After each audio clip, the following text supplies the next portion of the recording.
What's up, risk managers? My name is Nasdaq Anonymous, and I'm addicted to the NQ. And boy, is she one hell of a drug. And welcome to tonight's NA meeting, where we'll discuss the economic data for the week, analyze today's session, and from that, build a winning game plan for tomorrow's price action. And if you haven't done so already, you can show your support by subscribing to the channel. And with that said, let's jump into the charts now. This is tomorrow's data. Be mindful that all times are in Central Time. And we have a big block of news scheduled for tomorrow, so let's jump into it. At 7:15, we have the ADP employment change for the month of July. At 7:30, we have the employment cost index for Q2. At 8:45, we have the Chicago Purchasing Managers Index for the month of July. At 9 o'clock, we have some housing news. And at 1 and 1:30, we have the Fed interest rate decision, and we have the FOMC press conference. And now that we know what to expect, let's jump into the charts and create a game plan for tomorrow's price action. This is the block of price action that we traded during today's stream, and today was definitely a trend day. More accurately, today we saw a massive reversal to the downside. And as I analyze the charts, I see about 3 clues that's going to be essential for helping us find the best trades going into tomorrow's price action. So let's talk about it. During the overnight session, we saw a 158-point move to the downside before the bulls were able to find support, and we saw price trade 243 points to the upside, sweeping the liquidity above this high. And from this failure from the bulls to take price higher, we saw a massive 516-point reversal to the downside before the bulls were able to find support and test these higher ranges. We also had AMD and Microsoft earnings at the closing bell, where we saw the market fall an additional 264 points from these highs. And based on this price action, this is what I'm going to be looking for. So today we saw a massive reversal. Once we saw a break below this range, and if you look over here at the hourly chart, you can see it clearly. Once we had a break from this range, we had a sweep of all this liquidity that's resting underneath it. And at the closing bell, you can see that we did see some buying. So as the market opens, I do expect for the bulls to continue to trade price higher overnight. Specifically, I'm looking for the bulls to retest an area of 1950. Here, I want to see how the price reacts as price trades into this area. And more importantly, you can see that VWAP is also resting here at this level. But ultimately, I'm looking for price to trade right back into this range around 1995 and 136.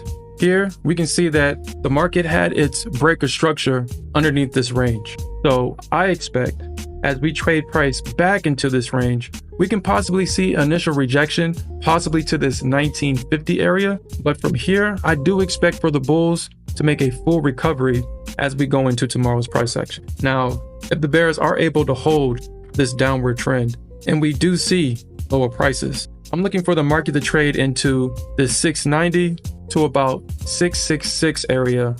Here, I want to see if the bears are going to be able to trade through this range. And if we do see a break below this range, what I'm going to be looking for is for the bears to hold it. I want to see a break, a retest, and the bears pushing the market lower. But if we don't get that, if we do see a break and we see price come right back into this range and the bulls are able to take off from here, then I'm going to be looking for this retest of 1950, but ultimately this range between 1995 and 136. Now, we do have FOMC going into tomorrow. So the price action is definitely going to be volatile, and all levels are going to be invalidated until the volatility dies down. But the price action overnight is definitely going to be essential for our bias going into tomorrow's stream. Now, if you're enjoying the content and appreciate the value that me and my trading partner provides to the trading community, make sure you're subscribed to the channel and hit that notification bell so you don't miss the release of our next NA meeting and live streams. And with that said, let's jump into an ES chart. This is an ES chart, and this is the block of price action that we traded during today's stream. And just like the NQ, during the overnight session, we saw a 29-point drop to the downside before the bulls were able to find support and trade price 48 points to the upside, forming the right shoulder of this head and shoulders pattern. And we saw a rejection of about 89 points to the downside before the bulls were able to find support and retest higher structure. And also, just like the NQ, we saw the market react to AMD and Microsoft earnings, where we saw an additional 51-point drop to the downside going into the closing bell. And based on this is what I'm going to be looking for. So we've already have a double bottom here at this low. And if you look over here at the hourly chart, you can see this clearly. Now, from this double bottom, or this retest of this double bottom, we're starting to see the market trade higher, or at least at the closing bell. However, if the bulls fail to hold this level, I'm going to be looking for the market to retest a level of around 407 to around 392.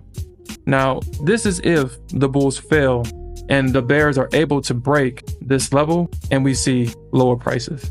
Now, I'm going to be looking for 407, but if price does trade lower, my last level in the sand is going to be 392. And if we do see that break, we definitely have a lot more room from downside.